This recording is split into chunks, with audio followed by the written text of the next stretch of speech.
First topic we discuss today is tuberculosis, pathology and the microbiology. In this tutorial, we divided it into the three parts. First thing is we discuss about the Mycobacterium tuberculosis microbiological aspect. The second part is the pathology, the primary and the secondary tuberculosis. The third part is the diagnostic treatments and the prevention method. හරි. අද අපි පළවෙනියටම කතා කරන්න යන්නේ tuberculosis ගැන සහ යාගේ microbiology එක ගැන. ඊට කලින් අපි දැනගන්න ඕනේ අපිට හැදෙන disease ගැන. disease ගැන කතා කරනකොට disease එක ප්‍රධාන වශයෙන් ප්‍රධාන කොටස් දෙකකට බෙදෙනවා. ඒ තමයි communicable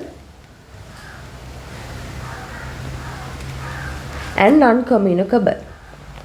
එතකොට communicable disease කියන්නේ තව කෙනෙකුගෙන් තවත් කෙනෙකුට disease එක ව්‍යාප්ත වෙනවා. non communicable කියලා කියන්නේ ඒක ඒ පුද්ගලයාට අදාළ දෙයක් ඒක තවත් කෙනෙකුට සම්ප්‍රේෂණය වීමක් ස්ප්‍රෙඩ් වීමක් වෙන්නේ නැහැ. ඒතකොට communicable disease හදාන්න ප්‍රධාන වශයෙන් හේතු වෙන්නේ microbes like bacteria, virus, parasites. Likewise, there are several microbes that cause for the communicable disease.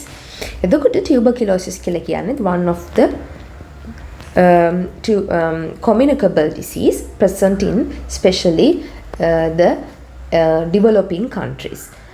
Tuberculosis ගැන කතා කරන්න කලින් අපි දැනගෙන ඉන්න ඕනේ මේ මයික්‍රෝ ඕගනිසම් එක කොහොමද අපේ ඇඟට එන්නේ සහ කොහොමද disease එකක් අපේ ඇඟ ඇතුළේ හදන්නේ සහ මෙයාගේ කොහොමද මෙයාට ආවේනික වූ ෆීචර්ස් මොනවාද කියන දේ ගැන තාම හොඳින් දැනගත යුතුයි.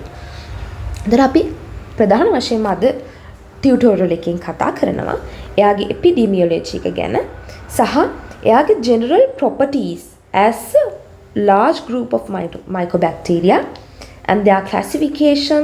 The mycobacteria is divided into several subgroups.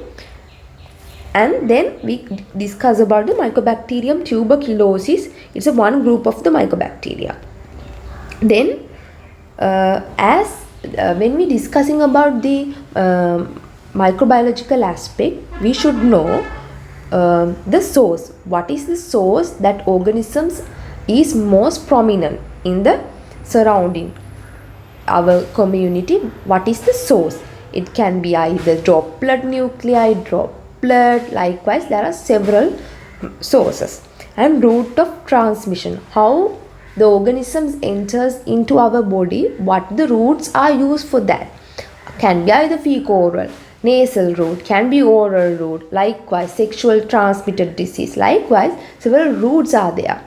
And the portal of entry and the virulent factors that are specific for that specific group of bacteria, as well as how that virulent factors important for the invading our immunity system is very important.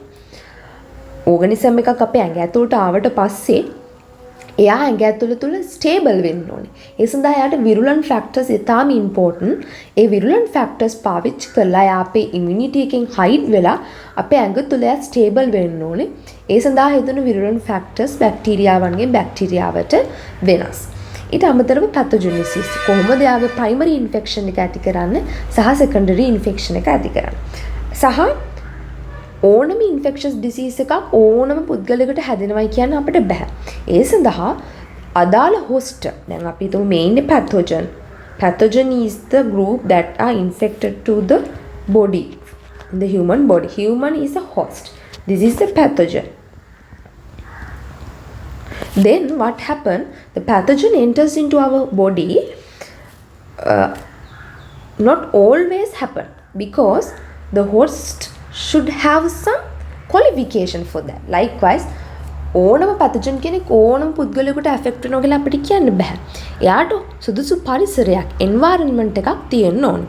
එතකොට hostess තියෙන්න ඕනේ qualifications. That mean risk factors to get this kind of pathogen. හරිද? ඒතකොට risk factors that are vulnerable to develop this kind of disease, and then how the disease is caused and appear due to this kind of organisms, and ultimately we discuss about the diagnosis. අපි දැන් patient අපට එන්නේ clinical presentation with the clinical signs and we diagnoses the some kind of symptoms. Then to definitive diagnosis we cannot come into the conclusion based on the clinical findings. So for that we should do several kind of investigations. The investigations කරන්න අපි දැනගන්න ඕනේ ආගේ clinical picture එක. ඒ clinical picture එක මත යම් පැත්තකට අපේ differential diagnosis එක favorable වෙනවා. ඒතර මේ favorability එක මත අපි investigations කරනවා. investigations වලින් තහවුරු වුණොත් මේක තමයි තියෙන්නේ කියලා ඒකෙන් අපි diagnose කරගන්නවා මෙයාට තියෙන්නේ මේක කියලා. එතකොට අපිට definitive treatment එකකට යන්න පුළුවන්. ඒතර drug regime එක අපි ඉගෙන ගන්න ඕනේ TB සඳහා. So ultimately we know the prevention is better than the cure. ඒතර prevention method මොනවාද අපි අනුගමනය කරගන්න ඕනේ to prevent this kind of disease enters into our body. ඒක ගොඩක්ම cost effective than treating the patients with the TB. මොකද ඒ සඳහා රජයෙන් විශාල cost එකක් යනවා. ඒතර ඒක වළක්ව ගන්න අපි prevent කරගන්න as individual levels as well as the in society level what kind of method should be we follow to reduce these kind of disease and prevention methods is very important. ඕනෑම disease එකක් infectious disease එකක් or non-infectious disease එකකදී මෙන්න මේ triangle එක ඊටාම වැදගත්. පළවෙනි එක disease එකක් හැදෙනකොට එක මේ තියෙන්නේ pathogen is one corner and other thing is should be have a suitable environment. Another thing is host immunity. If the pathogen is there, there's a suitable environment and suitable host immunity for that pathogen, ultimately disease එකකට එක හේතු වෙනවා. මේක තමයි විශේෂිතම දේ. අපි මේකේ මොකක් හරි එකක් break down කරොත් අපිට මේ disease එක මොනා කරන්න පුළුවන්ද? control කරන්න පුළුවන්. environment එක control කරන අපි especially dengue infections we controlling our environment. And the host immunity එකට අපි මොනවද කරන්නේ? If there is a TB we give the BCG vaccination to improve host immunity against this bacteria, thereby prevent this disease progression. The pathogenic level also we can cut off this pathogenic organism by giving some kind of antibiotics or antibacterial agents. Likewise මේ triangle එකේ කොයි හරි තැනක අපි break down කරොත් අපිට මේ disease එක control කරගන්න පුළුවන්. හරි. අපි දැන් යන්නේ epidemiology ගැන කතා කරන first topic එක. ඒත් මේ epidemiology එකේදී විශේෂයෙන් මතක තියාගන්න ඇයි අපි මේ disease එක ගැන කතා කරන්නේ. In the South Asian region the TB is most commonly තියෙනවා. හරි South Asian region එකේ ප්‍රධාන වශයෙන්ම මේ TB තියෙනවා. ඒ වගේම තමයි TB case annually in Sri Lanka present 50 new cases. It's most high level. Why? The 15 cases, new cases, as well as there are some kind of previous cases also. And there are some drug resistant cases also. All these cases is higher number and they are more vulnerable to give these infections to society. And therefore, මේ new cases වලින් අලුත් cases ගොඩාරියක් හැදෙන්න පුළුවන්. නිසා මේ ගැන අපි අවබෝධයක් තිබිය යුතුයි. ඒ වගේම තමයි අපි දන්නවා අපේ disease එකක් හැදෙන්නේ අපේ immunity එක drop වුණාපුවම. ඒතර immunity එක drop වුණාට පස්සේ අපේ immunity එක අඩු වුණාපුවම මොකද වෙන්නේ? ඒක disease එකක් හැදෙන්න most favorable. එතකොට patient ගේ immunity එක අඩු වෙනවා විශේෂයෙන් patients who have chronic disease like diabetes mellitus, hypertension වගේ chronic disease දීර්ඝකාලීනව තියෙනකොට. ඒ වගේම තමයි immune mediated disease තියෙනකොට connective tissue disease ඒ වගේ දේවල් තියෙනකොට. ඊළඟට patients chronic alcoholic පාවිච්චි කරන කෙනෙක්, smoke කරන කෙනෙක්. ඒ වගේම තමයි විශේෂයෙන් AIDS කියලා කියන්නේ අපේ සම්පූර්ණයෙන්ම අපේ immunity එක drop කරනවා. විශේෂයෙන්ම CD4 count එක විශේෂයෙන්ම අඩු වෙනවා. එතකොට AIDS හැදිච්ච පුද්ගලයෙකුට මේ වගේ disease එකක් හැදීමේ ප්‍රවණතාවය ඉතාම වැඩි than the normal healthy individual. එතකොට ලංකාවේ දැන් එන්නේ AIDS cases ප්‍රමාණය වැඩි වෙනවා. එතකොට අපි දැන් කියනවා if the patients coming with the TB අපි බලනවා AIDS සඳහා test එක කරලා. ඒ වගේම තමයි ඒඩ්ස් හැදිච්ච ආපු කෙනෙක්ට TB සඳහා ටෙස්ට් එක කරනවා. මොකද ඒක ගොඩාක් කෝරිලේට්ලි යනවා. ගොඩාක්ම හැදෙන්න පුළුවන්. ඒතර හැදෙන්න පුළුවන් නිසා ඒඩ්ස් හැදිච්ච පුද්ගලයෙකුට TB සඳහා ටෙස්ට් කිරීමකුත් කරනවා අනිවාර්යයෙන්ම. තමයි TB screen due to the AIDS epidemic as well as due to the AIDS epidemic TB screening කරනවා වගේම TB හැදිච්ච කෙනෙකුට AIDS screening කිරීමකුත් කරනවා. ඒක තමයි අපි epidemiology වශයෙන් අපි දැනගත යුතු විශේෂිතම කාරණා. ඊළඟට general properties of the mycobacterium. mycobacterium අපි ලොකු group එකක් විදිහට තමයි ගන්න. ඒක ගොඩාක් sub group වලට බෙදෙනවා. ඒතකොට ඒකෙන් එකක් තමයි mycobacterium tuberculosis කියලා කියන්නේ. මේ mycobacterium ගැන කතා කරද්දී එයා acid pass bacilli. අපි දන්නවා microbiology වල අපිට bacteria ප්‍රධාන කොටස් දෙකකට බෙදන්න පුළුවන්. gram positive and the gram negative. तो ग्राम पॉजिटिव ගැන ग्राम नेगेटिव කියලා බෙදන්නේ ඒකේ පේන වර්ණකය මත. මේකෙදි ගොඩක් වෙලාට මෙයා දම් පාට වර්ණයකින් පේන්නේ. මේකෙදි මෙයා රෝස පාට වර්ණයකින් පේන්නේ. તો ग्राम ස්ටේන් කරන ප්‍රොසීඩියර් එක ගත්තම ඉස්සලාම අපි බැක්ටීරියා එකට ස්ලයිඩ් එකක් හදාගෙන ඒකට එතිලීන් බ්ලූ වර්ණකය දාලා ළඟට ඒක සෝදලා ඊළඟට අපි ඒක ඩ්‍රයි කරලා ඊළඟට ආයි රෝස පාට වර්ණකය දාලා ඊළඟට හොදලා ඔය විදිහට තමයි ග්‍රෑම් ස්ටේන් කියන්නේ ප්‍රොසීඩර් එකක් විදිහට. ඒක අපි ග්‍රෑම් පොසිටිව්ද නෙගටිව්ද කියලා වෙන් කරනවා. නමුත් මයිකෝබැක්ටීරියම්ගේ තියෙන විශේෂත්වය එයා ග්‍රෑම් පොසිටිව්ද නෙගටිව්ද කියලා අපිට කියන්න බෑ. ඒකට හේතුව එයා බැසිලා කියන එකෙන් දණ්ඩාකාර බැක්ටීරියාවක්. එයාගේ සෙල් වෝල් එකේ තියෙන ස්පෙસિෆික් මයිකොලික් ඇසිඩ්. මේ මයිකොලික් ඇසිඩ් එක නිසා යාට ග්‍රෑම් ස්ටේන් කරන්න බෑ. ඒකට හේතුව මෙයා වර්ණකයක් දැම්මට වර්ණ වුණත් මෙයා සෝදා හැල්ලා ආයි ඩ්‍රයි කරලා අනිත් වර්ණකේ දාන්න කරන්න බෑ. මොකද ඩ්‍රයි කිරීමේ ක්‍රියාවලිය හැට කරන්න බැරි නිසා. නිසා මෙයා ග්‍රෑම් ස්ටේන් කරන්න බෑ. නමුත් මෙයා විශේෂිත ස්ටේන් එකක් අපි පාවිච්චි කරන ස්ටේන් කරලා තමයි ඇසිඩ් ෆාස්ට් ස්ටේන් එක. ඒ නිසා මෙයා ඇසිඩ් ෆාස්ට් බැසිලයි කියන එක කියලා තමයි අපි කියන්නේ. ඒ වගේම තමයි මේ බැක්ටීරියාව ඉතා රැපිඩ්ලි ගෝයින් බැක්ටීරියාවක් නෙමෙයි. very slow growing. slow growing බැක්ටීරියාවගේ විශේෂත්වය තමයි මෙයාගේ ඩිසීස් එක හදන්න ගොඩාක් කාලයක් යනවා. ගොඩාක් කාලයක් යනවා කියලා කියන්නේ යා ක්‍රොනික් ඩිසීස් ඇති කරන. acute disease ඇති කරන ෂණිකව අපිට ඇති වෙන disease. ඒවා within 1 day 2 day disease is there. But the chronic disease for that take a month to week duration. Therefore the TB is a chronic disease because they are growing time.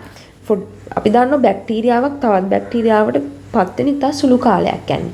මොකද මේ මයිකෝබැක්ටීරියාවගේ මේ Dublin time එක කියන එක පැය 18ක් වගේ. හරිද? වගේම තමයි එයාට කොලනි එකක් හදන්න. මෙහෙම අපි කල්චර් එකක් මෙහෙම හදනවා බැක්ටීරියාවන්ගේ මේ කල්චර් එක තුල මෙහෙම කොලනීස් තියෙන බැක්ටීරියා කොලනීස් එක එක පාටි. මයිකෝබැක්ටීරියාමගේ තියෙන බෆ් ඇන්ඩ් පෆ් කොලනි කියලා. කල්චර් එකේ. හරිද? කල්චර්. ඕනෑම මයිකෝබැක්ටීරියම් ටෙස්ට් එක ගෝල්ඩ් ස්ටෑන්ඩ් එක කල්චර්ස්. හරිද? කල්චර්ස් ගැන කතා කරනකොට බෆ් ඇන්ඩ් පෆ් ඇපේ කියන්නේ මකුළු දැල් ගුලියක් වගේ ආකාරයකට තමයි සුදු පාටට බෆ් පෆ් ඇපියර් එකකින් තමයි මයිකෝබැක්ටීරියම් කොලනීස් තියෙන්නේ. ඒක ඇති වෙන සති 3ක් 6ක් විතර යනවා. ඒතකොට එයාගේ ඩිසීස් එක ඇති වෙනත් සති 3ක් 6ක් විතර යනවායි කියලායි කියන්නේ. ඒකට හේතුවක් ඩබ්ලින් ටයිම් එක පැය 18ක් වගේ ඉතා දීර්ඝ කාලයක්. ඒත් මෙයා විශේෂයෙන්ම ඇති කරන්නේ chronic disease not acute disease TB සඳහා TB ගේ ඩිසීස් එක ඇති වෙන ගොඩාක් කාලයක් යනවා. හරිද? සාමාන්‍ය සති 3ක් 6ක් විතර යනවා කියලා තමයි කියන්නේ. එතකොට මයිකෝබැක්ටීරියම් අපිට ක්ලාසිෆයි කරන්න පුළුවන් ප්‍රධාන ආකාර දෙකකට. මයිකෝබැක්ටීරියම් ආකාර දෙකයි. ඒ තමයි typical mycobacterium and atypical. Typical mycobacterium and the atypical mycobacterium. Typical mycobacterium ගැන කතා කරනකොට එයාලා ප්‍රධාන වශයෙන් අපිට ඩිසීස් හදන කට්ටිය. ඒ තමයි Mycobacterium tuberculosis. අපේ pulmonary pathology එක හදන්න සහ අනිකුත් pathology වලට හේතුව Mycobacterium not is limited to the pulmonary. It have some extra pulmonary causes. මම ඒ ගැන පස්සේ කතා කරන්න. එතකොට මේ typical organisms ගැන කතා කරා අපි එයාලා තමයි purely අපිට disease හදන කට්ටිය. අපිට වැදගත් වෙන කට්ටිය. ඒකට උදාහරණ Mycobacterium tuberculosis, Mycobacterium bovis, Mycobacterium africanum likewise.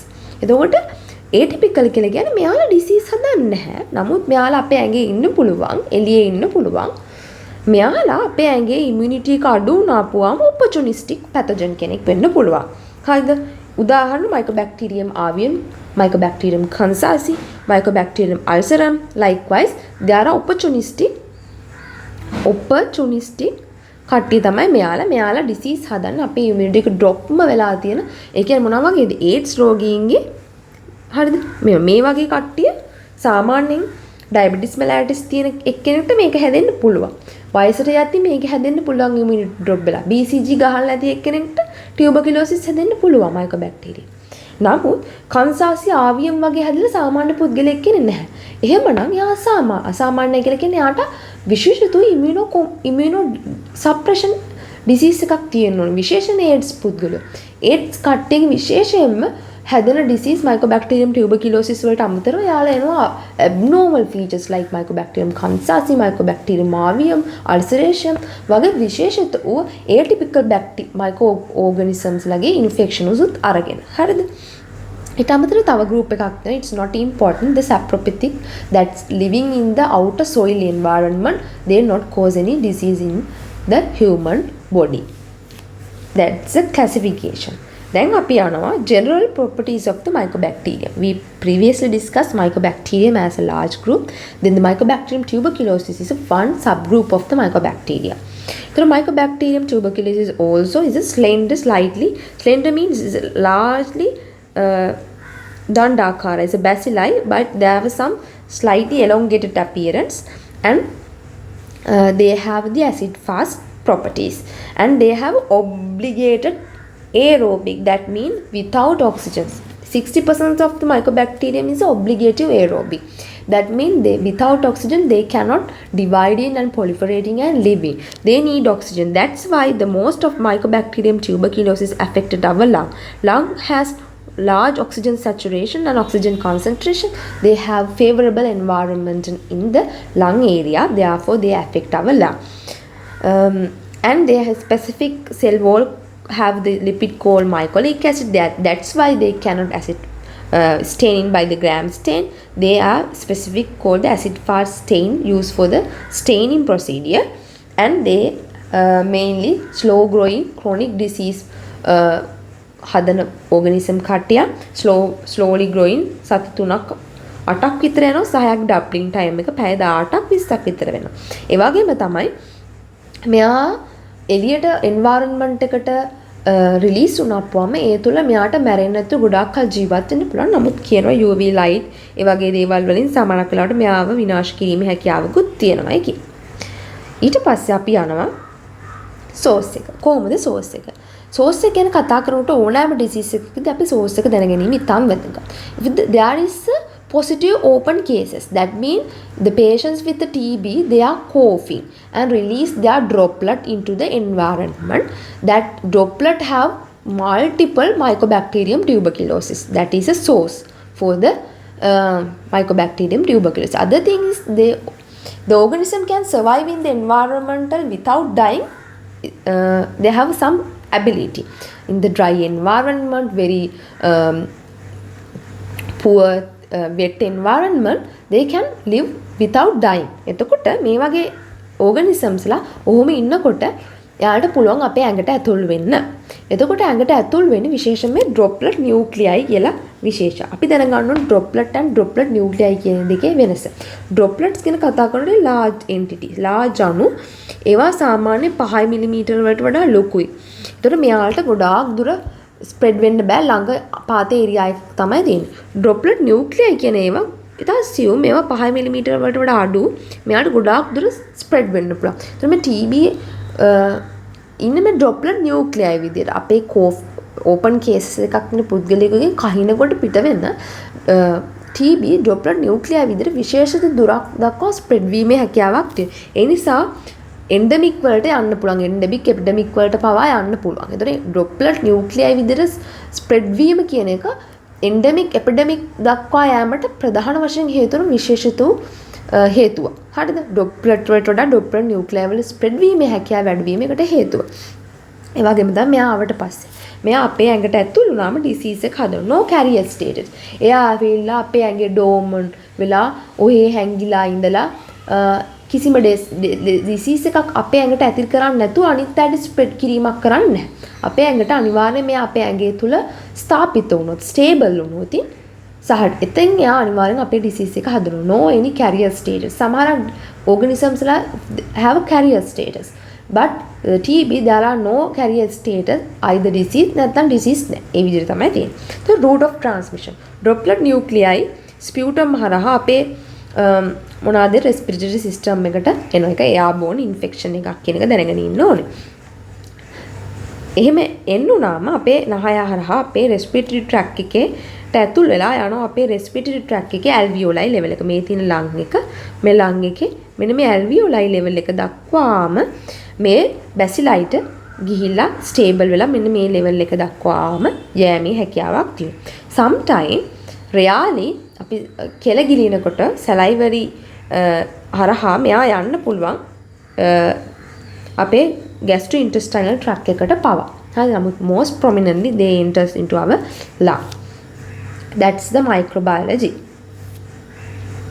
Then the virulent factors, very important. The virulent factors, after that organism enters into our lung to stabilize in our body, they should have a virulent factors. Virulent factors ගැන කතා කරනකොට එයාගේ තියෙන ප්‍රධාන virulent factor එකක් තමයි lipoarabinoman. lipoarabinoman කියන සංඝටකය ගැන කතා කරනකොට එයා බැසිලයිගේ සංඝටකයේ තියෙනවා. එයා ඒක රිලීස් කරනවා. ඒක රිලීස් කරාපුවාම ඒක ප්‍රෝටීනමේ සංඝටක. අපි දන්නවා proteins are more immunogenic. protein more immunogenic වෙනකොට අපේ immunity cell වලින් ඒක අඳුන ගන්නවා ඒක අපේ ඇඟේ සෛල ජාතියේ අපේ ඇඟේ තියෙන ප්‍රෝටීන් ජාතියක් නෙමෙයි කියලා. ඒ නිසා අපේ immunity system එකකට against cytokines හදනවා.